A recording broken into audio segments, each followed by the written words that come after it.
Сәлем достар, бұл құпия каналы, сіздермен бірге Альфия. Достар, бұдан бұрын Құранда 8-ші сүрені салған болатынмын. 8-ші Анфал сүресінің қасиетін айтқан болатынмын.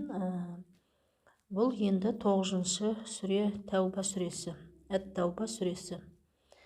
Егер де бұл сүрені 17 рет оқитын болсаңыз, сіздің қажетті мұқтаж, неге мұқтаж керек зат, неге мұқтаж болып отырсаңыз, сол сіздің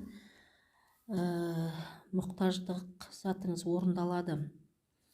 Сізге Алла тағаланың қалауыменен мұқтаж нәрсеңіз келеді, барлық мұқтаж нәрселеріңіз келеді. Міндетті түрде, бірақ 17 рет оқу керек. Және тек мұқтаждығыңыз орындалып қоймай, сізге осы сүрені оқып жүрген адамға ешқандай ұрылар жақындай алмайды. Ұрыда және жаман негативный адамдар да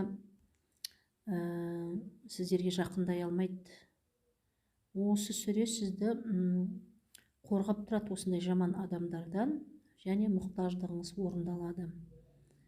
17 рет оқу керек, тек бір рет, күнде оқымау керек бұны, тек бір рет дәретті оқысаңыз 17 рет, сіздің барлық мұқтаж нәрселеріңіз орындалады. Сәттілік достар.